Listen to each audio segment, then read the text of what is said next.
उत्तराखंड के सीएम पुष्कर सिंह धामी पहुंचे उत्तरकाशी। सीएम ने मनकामेश्वर मंदिर में की पूजा अर्चना। सीएम धामी ने लोगों के बीच जनसंपर्क कर जनता से की वोट की अपील।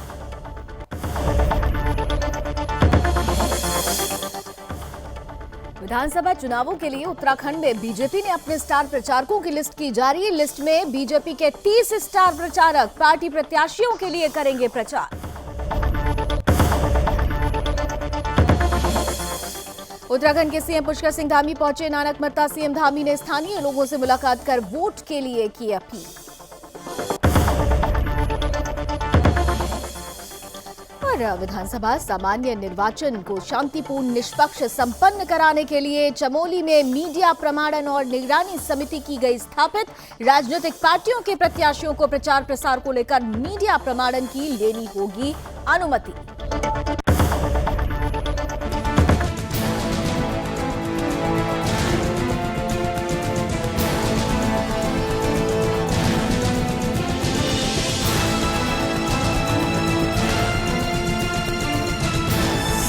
आप देख रहे हैं सुदर्शन न्यूज। नमस्कार, उत्तराखंड विशेष देख रहे हैं आप। आपके साथ मैं हूं लावनी विनीत। अब उत्तराखंड की बात हो रही है, वो उत्तराखंड जहां पर सर्दियां तो हैं लेकिन राजनीतिक सरगर्मी बढ़ी हुई है। और ये राजनीतिक गर्मी इसलिए है क्योंकि पहाड़ों पर चुनावों के दिन करीब आने वाले हैं। इसी कड़ी में देखिए धुआंधार प्रचार अभियान चल रहा है। सीएम पुष्कर सिंह धामी आज उत्तरकाशी पहुंचे। उत्तरकाशी के चिनियाली सौर पहुंचते ही उन्होंने मनकामेश्वर मंदिर में पहुंचकर पूजा अर्चना की।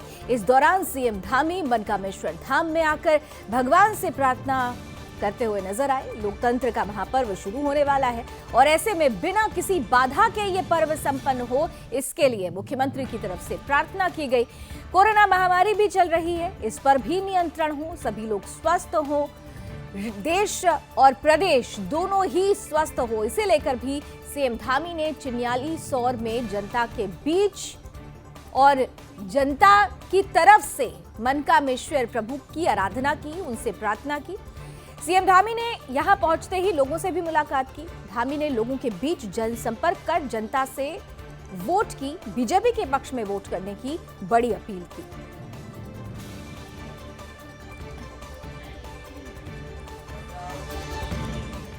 अब चुनाव है तो प्रचार में पूरी ताकत झोंकी जा रही है। विधानसभा चुनावों के लिए उत्तराखंड में भारतीय जनता पार्टी ने अपने स्टार प्रचारकों की लिस्ट भी तैयार कर दी और उसे जारी भी कर दिया है। दरअसल बीजेपी के 30 स्टार प्रचारक पहाड़ों पर प्रत्याशियों के लिए वोट मांगते नजर आएंगे। स्टार प्रचारकों में देश के प्रधानमंत्री जो हमेशा से ही नंबर 1 पर रहे हैं। स्टार प्रचारकों की सूची में प्रधानमंत्री नरेंद्र मोदी पहले नंबर पर हैं, फिर राष्ट्रीय अध्यक्ष जेपी नड्डा, रक्षा मंत्री राजनाथ सिंह, गृह मंत्री और बीजेपी के लिए राजनीति के चाणक्य अमित शाह, नितिन गडकरी, प्रहलाद जोशी, दुष्यंत कुमार गौतम, योगी आदित्यनाथ, स्वयं पुष्कर सिंह धामी, मदन कौशिक, विजय बहुगुणा, रमेश पोखरियाल निशंक, अनिल बलूनी, सतपाल महाराज, तीरथ सिंह रावत जैसे दिग्गज स्टार प्रचारक भाजपा प्रत्याशियों के लिए कैंपेन करते हुए नजर आ जाएंगे।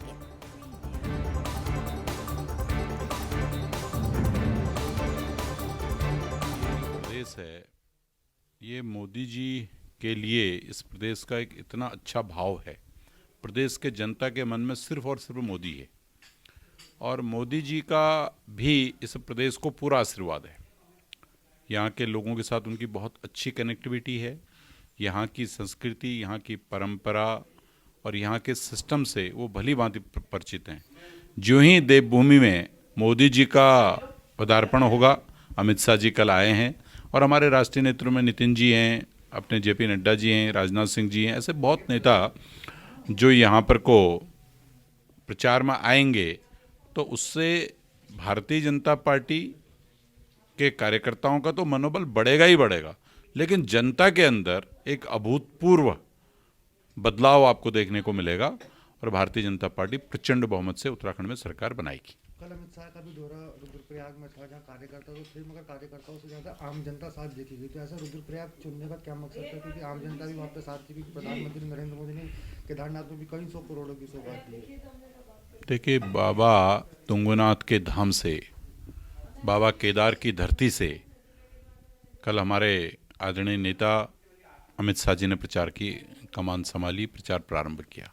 यानी बाबा का पूरा आशीर्वाद भारतीय जनता पार्टी के साथ है और उस आशीर्वाद के कारण ही जनता का एक इतना बड़ा उत्साह कल देखने को मिला। उतनी छोटी जगह पे है जहाँ की चुनाव आयोग की पाबंदियाँ भी थी, लेकिन उसके बाद भी चुनाव आयोग के नॉर्म्स के आधार पर हमने बैठकें की हैं। कितना एक तरह से उत्साह और कितना जोश खरोश जनता में और कार्यकर्ताओं में था, वो कल देखने को मिला। ये एक अच्छा शुभ संकेत है। 3 तारीखों में प्रधानमंत्री नरेंद्र मोदी उत्तराखंड आ सकते हैं, इस पर कुछ बात? देखिए, अभी तो चुनाव आयोग जब परमिशन देगा, अभी चुनाव आयोग ने परमिशन नहीं दी है। जो ही चुनाव आयोग की परमिशन मिलेगी तो आदरणीय प्रधानमंत्री जी, आदरणीय गृह मंत्री जी, आदरणीय रक्षा मंत्री जी, सड़क परिवहन मंत्री जी, भारतीय जनता पार्टी के राष्ट्रीय अध्यक्ष जी, ये सभी लोग उत्तराखंड आएंगे। और ब्यूरो चीफ कृष्णा कुमार इस वक्त फोन लाइन पर जुड़ चुके हैं। कृष्णा, सर्दियों में गर्मी का एहसास कराता हुआ ताबड़तोड़ अभियान और स्टार प्रचारकों की लिस्ट तैयार, 30 बड़े चेहरे, क्या खास नजर आ रहा है? प्रधानमंत्री नरेंद्र मोदी तो हमेशा से ही खास रहे हैं, वो तो पूरी तरह से राजनीति का रुख अपने तरफ कर लेते हैं, लेकिन बाकी और जो 29 चेहरे शामिल किए गए हैं, कितनी बड़ी जीत हासिल कराने में ये बहुत महत्वपूर्ण भूमिका निभाएंगे?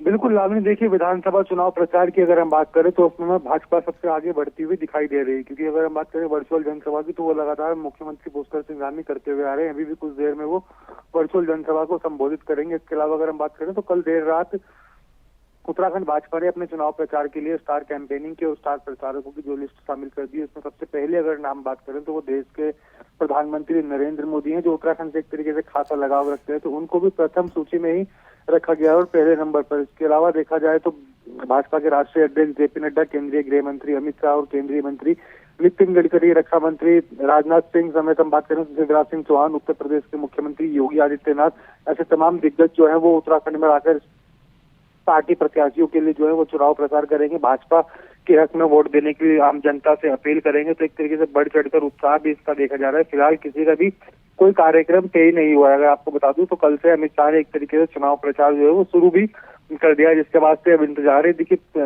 उत्तराखंड भाजपा ने चुनाव आयोग के लिए परमिशन लगाई हुई है। अब कब परमिशन चुनाव आयोग देता है उसके बाद ही संभावित दौरे सभी स्टार प्रचारकों के तय किए जाएंगे।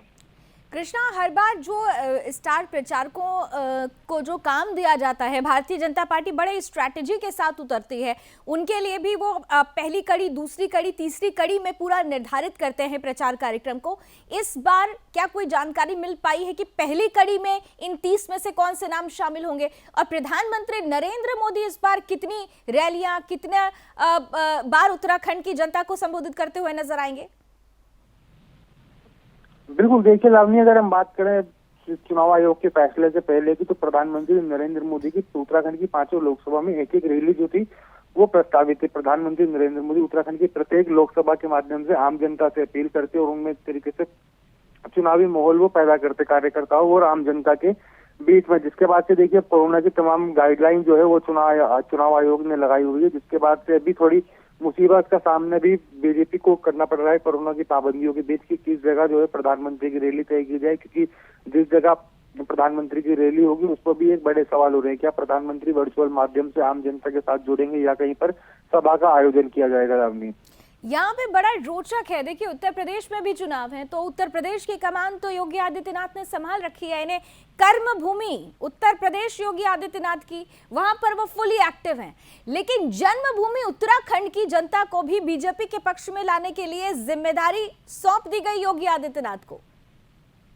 कृष्णा, बिल्कुल, देखिए स्टार प्रचारकों में बात करें तो उत्तर प्रदेश के मुख्यमंत्री योगी आदित्यनाथ भी हैं, क्योंकि जन्मभूमि योगी आदित्यनाथ की उत्तराखंड है। उत्तराखंड के पौड़ी गढ़वाल से जो है योगी आदित्यनाथ आते हैं, तो जाहिर सी बात है कि पौड़ी गढ़वाल का वो क्षेत्र ही योगी आदित्यनाथ जी को दिया जाएगा, जहां पर वो स्टार प्रचारक को अपने प्रत्याशियों के लिए आम जनता से अपील करेंगे, क्योंकि पौड़ी उनके लिए जो है काफी महत्व मानी जाती है। पौड़ी में उनका परिवार रहता है, आज भी आम सुविधाओं के साथ वो जी रहा है। कोई भी खास सुविधा उनके परिवार के पास नहीं है, लेकिन फिर भी वो पहले की तरह ही अपने जीवन व्यतीत करते आए। तो उससे जो पौड़ी के आसपास के लोग हैं, उनके क्षेत्र वासी है, तो वो भी देखते हैं कि किसी मुख्यमंत्री का परिवार है, इस स्थिति में रह रहा है, तो इसी को चुनना काफी ज्यादा अच्छा रहेगा। लावनी, कृष्णा, तो बीजेपी ने तो पूरी तरीके से फायर ब्रांड प्रचारकों की लिस्ट तैयार कर दी है और जब ये फायर ब्रांड चेहरे उतरते हैं चुनावी मैदान में, तो जैसा मैंने पहले भी कहा कि हवा को रुख को अपनी तरफ कर लेते हैं। कांग्रेस के लिए क्या ये चेहरे चुनौती हो जाएंगे? कांग्रेस ने कोई लिस्ट तैयार की या नहीं की अभी तक?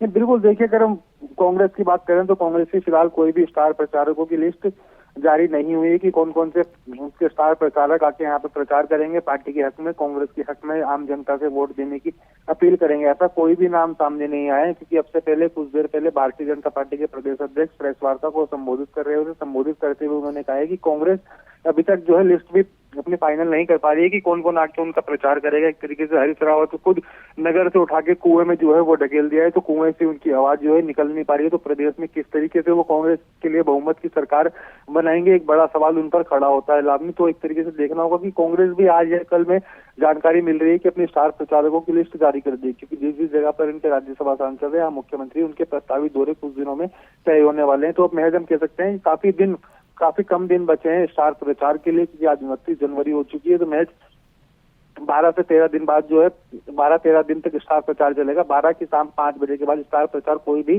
प्रत्याशी नहीं कर पाएगा। लावनी जी, एक आखिरी सवाल कृष्णा, प्रधानमंत्री नरेंद्र मोदी और उत्तर प्रदेश के मुख्यमंत्री योगी आदित्यनाथ कितनी रैलियां कर सकते हैं? एक्सपेक्टेड रैलियां कितनी है?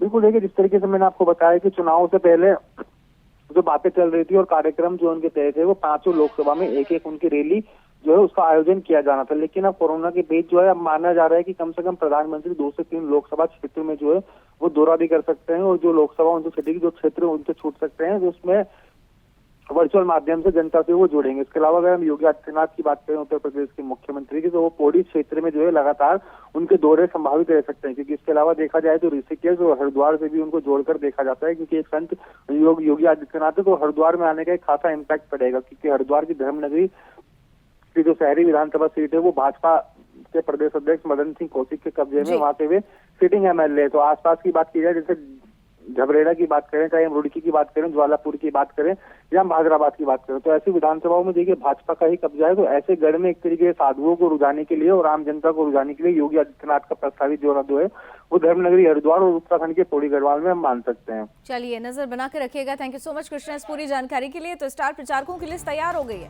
भारतीय जनता पार्टी ने तय कर लिया है कि पहाड़ मैदान से लेकर पहाड़ तक में कमल खिलाना है, और इसीलिए एक तरफ मैदानी इलाकों में अगर अभियान ताबड़तोड़ चल रहा है, तो दूसरी तरफ पहाड़ पर भी जीत आश्वस्त और प्रशस्त करने के लिए विश्वस्त चेहरों को सामने रख दिया गया है। उत्तराखंड के सीएम पुष्कर सिंह धामी उधम सिंह नगर के नानकमत्ता पहुंचते हैं, यहां पर कमान संभालते हैं अभियान की, जहां स्थानीय लोगों ने सीएम धामी का स्वागत किया और इस दौरान सीएम धामी ने लोगों से मुलाकात की। वहीं सीएम धामी ने नानकमत्ता में चुनावी सभा को संबोधित भी किया।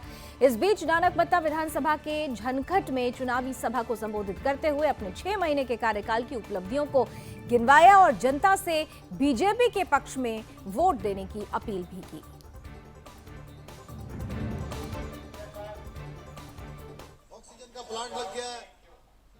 विधानसभा सामान्य निर्वाचन को शांतिपूर्ण और निष्पक्ष संपन्न कराने के लिए चमोली में मीडिया प्रमाणन और निगरानी समिति यानी MCMC स्थापित किया गया है, जिसके तहत प्रत्याशी राजनीतिक दल को इलेक्ट्रॉनिक मीडिया और social media, Facebook, Twitter, YouTube, WhatsApp, web portal, e paper, digital format पर गीत, वीडियो संदेश और ग्रुप संदेश का प्रचार प्रसार किए जाने से पहले मीडिया प्रमाणन और अनुश्रवण समिति से अनुमति लेनी होगी। वहीं ऐसा न करना आदर्श आचार संहिता का उल्लंघन माना जाएगा। साथ ही जो पार्टी इस नियम का उल्लंघन करेगी तो लोक प्रतिनिधित्व अधिनियम के अंतर्गत जो नहीं करेगी, इस नियम का पालन नहीं करेगी, उसके विरुद्ध कार्रवाई की जाएगी। इसी खींच रहा हूँ एसडी कार्ड दिख रहा है। इधर लालकुआ विधानसभा सीट से कांग्रेस प्रत्याशी हरीश रावत ने अपना नामांकन पत्र भर दिया है। दरअसल हरीश रावत अपने सैकड़ों समर्थकों के साथ लालकुआ तहसील पहुंचे, जहां उन्होंने रिटर्निंग ऑफिसर के कार्यालय में अपना नामांकन पत्र दाखिल किया। इस दौरान प्रशासन की तरफ से जारी की गई कोरोना गाइडलाइंस का पालन किया गया। उत्तराखंड में 14 फरवरी को विधानसभा चुनाव होने हैं।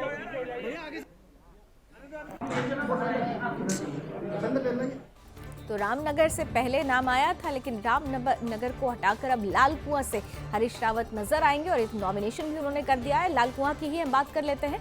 विधानसभा क्षेत्र से बीजेपी से प्रत्याशी डॉक्टर मोहन सिंह बिष्ट ने भी अपना नामांकन अंतिम दिन कर दिया है।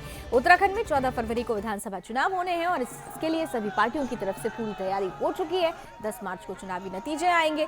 देखना बहुत दिलचस्प होगा कि कौन पार्टी जनता को रिझाने में कामयाब होती है। और लाल कुआं तो वैसे भी हॉट सीट मानी जा रही है, क्योंकि अभी आपने देखा कि यहाँ से पूर्व मुख्यमंत्री हैं हरीश रावत, कांग्रेस की तरफ से चेहरे हैं। लाल कुआं में जीत प्रशस्त करने के लिए हरीश रावत को उतारा गया और दूसरी तरफ भारतीय जनता पार्टी ने sitting MLA doctor Mohan Singh Bisht पर ही विश्वास जताया, उनका नाम सामने रखा। तो डॉक्टर मोहन सिंह बिष्ट ने भी नामांकन दाखिल कर दिया है। 2 बड़े चेहरे और ऐसे में लाल कुआं हॉट सीट बन चुकी है।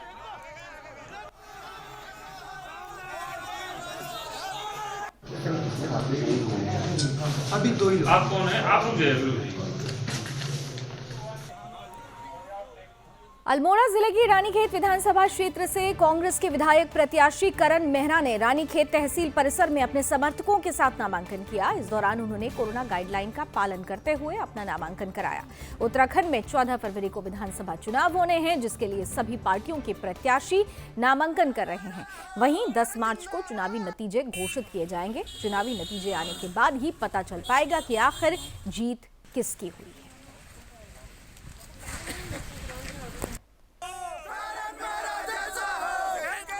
विधानसभा चुनाव नजदीक आ गए हैं। अब ऐसे में पार्टियों की तरफ से पूरी तैयारी की जा रही है। पार्टी के प्रत्याशी अपना नामांकन कर रहे हैं। इसी कड़ी में नामांकन के अंतिम दिन बागेश्वर से 2 नामांकन किए गए। बसपा की ओर से ओम प्रकाश टमटा ने नामांकन किया, तो वहीं कांग्रेस की तरफ से भैरव नाथ टमटा ने निर्दलीय तौर पर निर्वाचन अधिकारी बागेश्वर के सामने अपना नामांकन पत्र दाखिल किया। इस बार के विधानसभा चुनावों को लेकर नामांकन के दौरान सोशल डिस्टेंसिंग का पालन किया जा रहा है।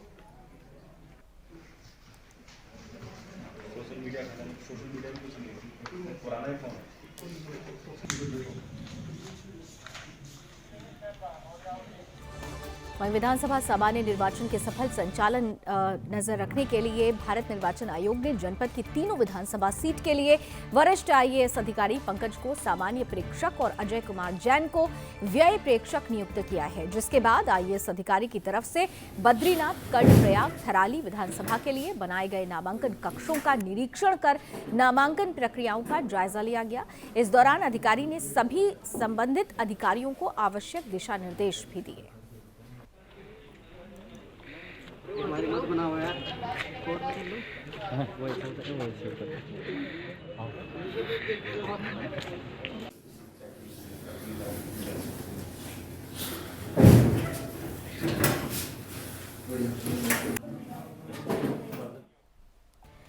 पौड़ी गढ़वाल की भी बात कर लेते हैं। लैंसडाउन सीट से कांग्रेस प्रत्याशी अनुकृति गोसाई रावत ने अपना नामांकन कर दिया है। इस दौरान कांग्रेस के कई बड़े चेहरे उनके साथ मौजूद रहे।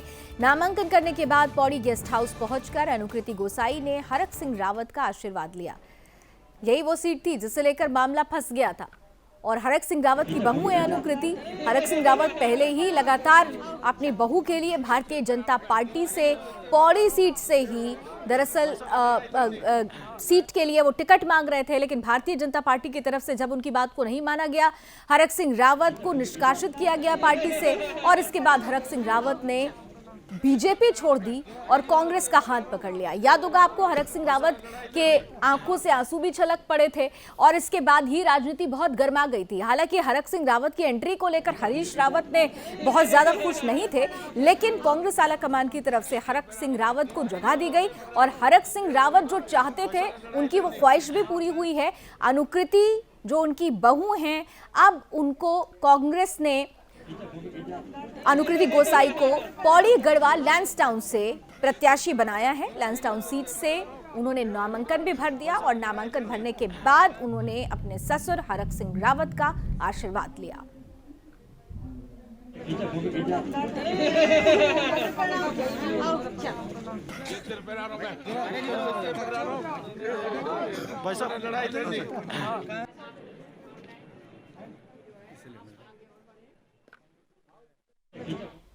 वहीं कांग्रेस प्रदेश अध्यक्ष गणेश गोदियाल ने पौड़ी के श्रीनगर विधानसभा सीट से नामांकन किया है। कांग्रेस प्रदेश अध्यक्ष अपने कुछ समर्थकों के साथ श्रीनगर पहुंचे, जहां उन्होंने अपना नामांकन किया। इस बार के विधानसभा चुनावों में कोरोना को लेकर पुलिस प्रशासन की तरफ से गाइडलाइन जारी की गई है, जिसके तहत सभी पार्टी के प्रत्याशी कोरोना गाइडलाइन का पालन करते हुए नॉमिनेशन कर रहे हैं।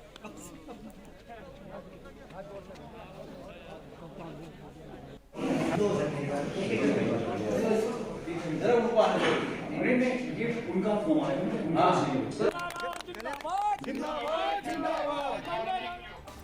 विधानसभा सीट ऋषिकेश की बात करेंगे, जहां कांग्रेस के अधिकृत प्रत्याशी जयेंद्र रमोला ने भी शुभ मुहूर्त में अपना नामांकन पत्र दाखिल कर दिया। नामांकन पत्र दाखिल करने के बाद मीडिया से बात करते हुए जयेंद्र रमोला ने कहा कि उन्हें टिकट दिए जाने से कुछ वरिष्ठ कांग्रेसी नाराज हैं, जिन्हें लगातार अपने पक्ष में लाने के लिए प्रयास किए जा रहे हैं। दरअसल उत्तराखंड में 14 फरवरी को विधानसभा चुनाव होने हैं, जिसके लिए सभी पार्टियों की तरफ से नामांकन कर दिया गया है। आपको जगह मिल जाएगी थोड़ा सा। विधानसभा चुनावों को लेकर पार्टियों की तैयारी तेज है और इसी कड़ी में नामांकन प्रक्रिया शुरू हो गई है। इसके तहत सभी पार्टियों के प्रत्याशी नामांकन कर रहे हैं। इस बार के विधानसभा चुनावों में कई नेता ऐसे भी हैं जो टिकट नहीं मिलने से अपनी पार्टी से नाराज चल रहे हैं।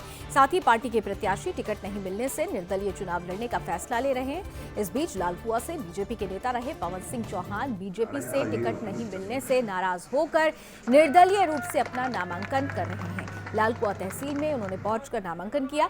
इस बार के विधानसभा चुनाव रोचक होने वाले हैं।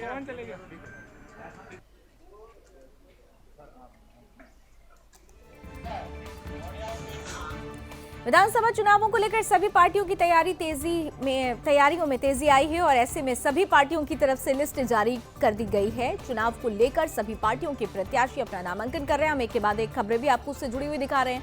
बागेश्वर के कपकोट से भी विधानसभा से कांग्रेस प्रत्याशी ललित परसवान ने भी अपने समर्थकों के साथ नामांकन किया।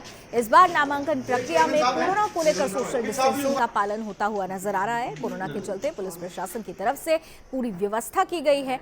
नामांकन के दौरान कोरोना गाइडलाइन का पालन भी किया जा रहा है।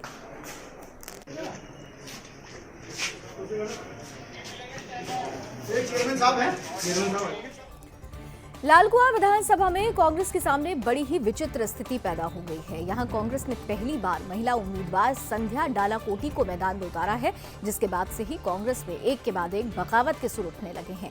एक दिन पहले हरीश चंद्र दुर्गापाल, जो कि पूर्व कैबिनेट मंत्री रहे हैं, उन्होंने भी निर्दलीय चुनावी ताल ठोकने का ऐलान किया है। वहीं कांग्रेस की बगावत का पार्ट 2 शुरू हो गया है, जहां वरिष्ठ कांग्रेस नेता हरेंद्र बोरा के हजारों समर्थक उनके आवास पर आयोजित महापंचायत में शामिल हुए।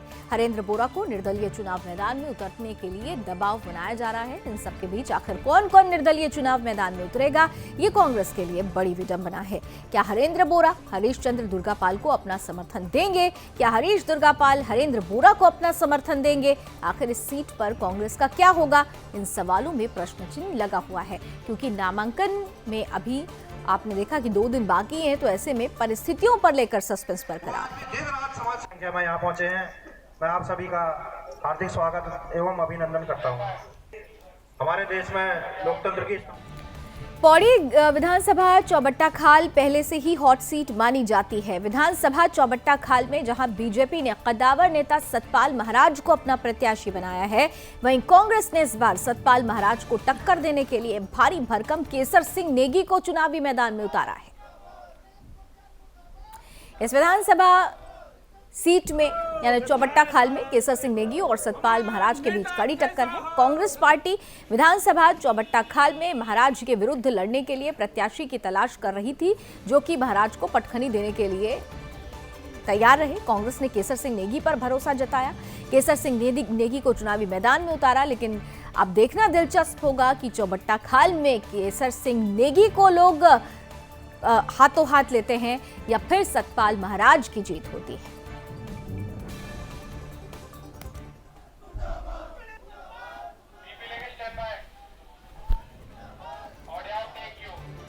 इधर कृष्णानगर कॉलोनी के पास महिला का गला दबाकर हत्या करने वाला कोई और नहीं बल्कि उसी का पति निकला। हत्या करने के बाद पति शव को जंगल में फेंककर बलिया उत्तर प्रदेश फरार हो गया। अपनी पहली पत्नी से मिलने ऋषिकेश पहुंचने पर पुलिस ने आरोपी हत्यारे को गिरफ्तार कर लिया है।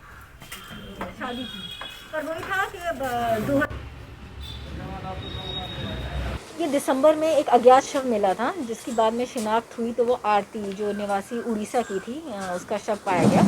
इसमें पोस्टमार्टम रिपोर्ट के आधार पे जब उसमें स्ट्रैंगुलेशन आया तो इसमें मुकदमा दर्ज किया गया था 23 जनवरी को, और इसमें फिर इंस्पेक्टर ऋषिकेश और एसओजी ऋषिकेश के नेतृत्व में टीम का गठन किया गया था और इनको सफलता मिली है, जिसमें इसमें मुख्य आरोपी जो है अभियुक्त जो उस मृतका थी उसका ही पति है, उसको अरेस्ट किया गया है। और उसके द्वारा ये बताया गया है कि उसकी दूसरी शादी थी और वो बहुत ज़्यादा परेशान कर रही थी ये महिला उसे, तो उसने उससे पीछा छुड़ाने के लिए यहीं आईडीपीएल के जंगल में उसको वो लेके आया और उसके सर पे चोट मारकर और फिर गला दबा के उसकी हत्या कर दी गई।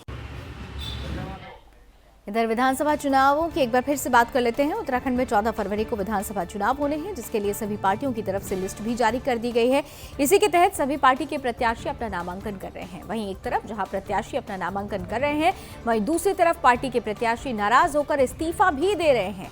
मामला रुद्रपुर से सामने आया है, जहां रुद्रपुर से बीजेपी के विधायक राजकुमार ठुकराल ने भारतीय जनता पार्टी से इस्तीफा देने की घोषणा कर दी है। साथ ही राजकुमार ठुकराल ने निर्दलीय चुनाव लड़ने का फैसला लिया है।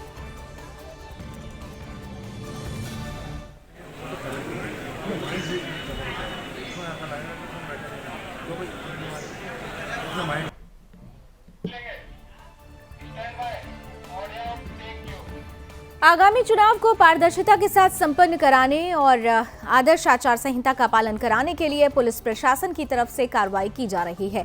इसी क्रम में अल्मोड़ा पुलिस प्रशासन की तरफ से क्षेत्र में सघन चेकिंग अभियान चलाया गया, जिसके तहत अल्मोड़ा जिले के द्वाराहाट विधानसभा में चेकिंग अभियान के दौरान एक कार में 2,34,500 रुपए के नकदी के साथ आरोपी को गिरफ्तार किया गया है। राज्य में आचार संहिता प्रभावी होने के कारण इतनी अधिक मात्रा में नकद धनराशि रखने और वैध कागजात प्रस्तुत न कर पाने के कारण धनराशि के चुनाव में दुरुपयोग की संभावना को देखते हुए बरामद धनराशि को सीज कर आवश्यक कार्रवाई की जा रही है। फिलहाल पुलिस मामले को दर्ज कर आरोपी को जेल भेज चुकी है और पूछताछ जारी है।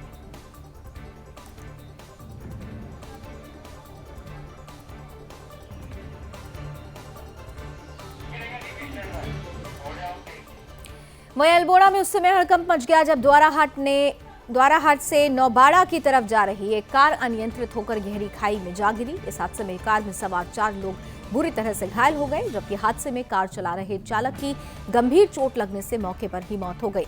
स्थानीय लोगों ने मामले की सूचना पुलिस को दी। वहीं मौके पर पहुंची पुलिस ने मामले को दर्ज कर घायलों को अस्पताल में भर्ती करवा दिया है, जहां घायलों का इलाज जारी है।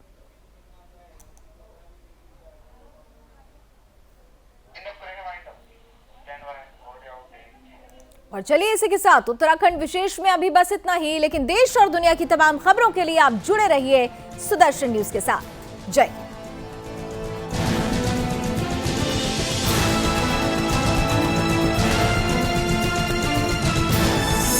आप देख रहे हैं सुदर्शन न्यूज।